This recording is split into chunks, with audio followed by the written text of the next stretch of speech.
এই মুহূর্তের সব থেকে বড় খবর, সুরেন্দ্রনাথ কলেজ ব্যাগ ভর্তি টাকা উদ্ধার। এবং শুনলে অবাক হয়ে যাবেন, এই মুহূর্তে রাজ্য রাজনীতি তোলপাড় হয়ে গেছে এই খবরে যে উই পোকায় খেয়েছে লক্ষ লক্ষ টাকা।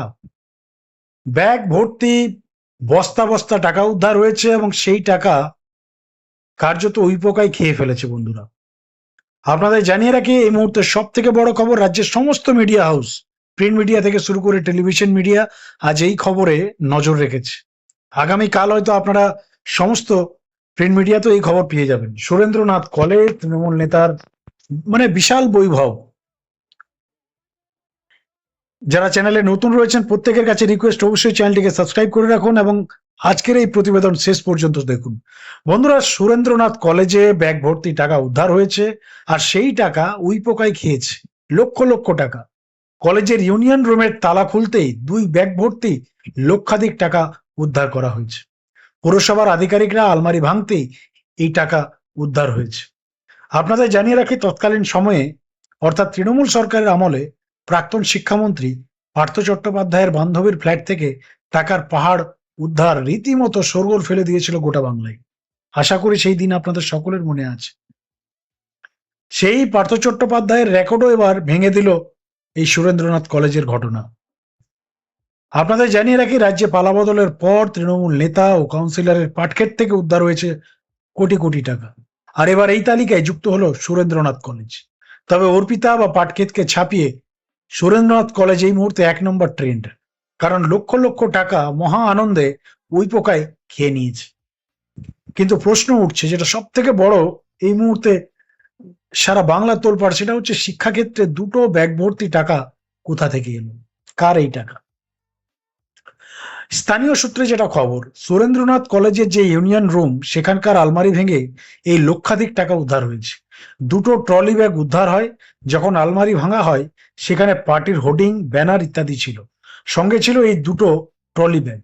আর ব্যাগ খুলতেই দেখা যায় উই পোকা খেয়ে যাওয়া লক্ষ লক্ষ টাকা, যেখানে আছে 500 ও 100 টাকার নোট। এগুলো একেবারেই ব্যবহারযোগ্য নয়, কারণ পুরো টাকাটাই উই পোকায় খেয়ে নিয়েছে।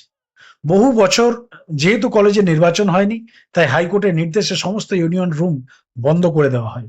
কিন্তু আজ যখন পুরসভার সাফাই কর্মীরা যান এবং আধিকারিকরা রুম খুলে তাদের পরিষ্কার করার নির্দেশ দেন, তখন দেখা যায় ভেতরের আলমারিতে দুটো ব্যাগে লক্ষ লক্ষ টাকা উদ্ধার হচ্ছে।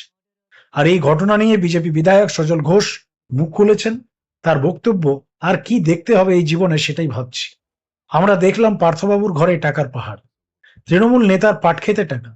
আজকে দেখলাম তৃণমূলের ছাত্র নেতার, যদিও তাদের বয়স 60-এর ঊর্ধ্বে, ইউনিয়ন রুমে আলমারির ভেতর থেকে লক্ষ লক্ষ টাকা উদ্ধার হচ্ছে, আবার সেই টাকা উইয়ে খেয়েছে। ভাবতে পারেন কত টাকা থাকলে টাকা উইয়ে খায়। এর আগে আমি দেখেছিলাম এই কলেজের ফাংশন ফান্ডে এখনো 1.5 কোটি টাকার বেশি এখনো পর্যন্ত রয়েছে, আর এখন দেখা যাচ্ছে লক্ষ লক্ষ টাকা উইয়ে খাওয়া। অর্থাৎ বন্ধুরা, কি লেভেলে পশ্চিমবাংলায় দুর্নীতি হয়েছে, কোন লেভেলে চুরি হয়েছে, কাটমানি খেয়েছে তৃণমূলের নেতারা, সাধারণ জনগণের টাকা, ট্যাক্সের টাকা, রাজকোষাগারের টাকা কিভাবে নয়ছয় হয়েছে, এটা আশা করি এই সমস্ত ঘটনা দেখলে পরিষ্কার হয়ে যাচ্ছে। বাংলার মানুষকে কিভাবে ধোঁকা দিয়েছে এই দলটা। মানে সত্যি কথা বলতে অবস্থা অত্যন্ত শোচনীয় পশ্চিমবাংলার। আজকে পশ্চিমবাংলার কন্ট্রাকচুয়াল চুক্তিভিত্তিক কর্মচারীরা সঠিক বেতন পাচ্ছেন। 5,000, 10,000, 2,000 টাকায় তাদেরকে কাজ করানো হচ্ছে। আজকে 100 দিনের কাজে টাকা পাচ্ছে না, ঘর বানানোর টাকা পাচ্ছে না। বাংলার গরিব মানুষ, মানে অবস্থা শোচনীয়, কিন্তু এখানে টাকা উইয়ে খাচ্ছে। তৃণমূল নেতাদের আলিশান বাংলা, আলিশান হোটেল, বিলাসবহুল রিসর্ট আপনারা দেখতে পাচ্ছেন টেলিভিশন ক্যামেরায়। কোটি কোটি টাকা আপনার নয়ছয় করে রয়েছে। পশ্চিমবাংলায় কত যে পার্থ চট্টোপাধ্যায় রয়েছে, বা কত যে পার্থ চট্টোপাধ্যায়ের মতো নেতা রয়েছে বা টাকা রয়েছে, মানে ঝাড়া অভিযান করলে হয়তো বোঝা যাবে যে কত টাকা দুর্নীতি হয়েছে, বা এখনো কত টাকা তারা লুকিয়ে রেখেছে। মমতা ব্যানার্জি যখনই কোনো সম্প্রদায়, কোনো সেক্টর, কোনো চুক্তিভিত্তিক কর্মচারী, কোনো সরকারি কর্মচারী তাদের ন্যায্য বেতনের জন্য রাস্তায় নেমেছে, মমতা ব্যানার্জি বলতেন রাজকোষাগারে টাকা নেই, দিল্লি টাকা পাঠাচ্ছে না, দিল্লির কেন্দ্রের টাকা আটকে রেখেছে। কেন দিল্লি টাকা পাঠাবে মনে করুন আপনারা? টাকাগুলো তো এইভাবে নয়ছয় হয়েছে, তৃণমূল নেতারা তো এইভাবে টাকাগুলো লুটে পুটে খেয়েছে সব। আজকে পশ্চিমবাংলার যে ঋণের পরিমাণ আপনারা সকলেই জানেন।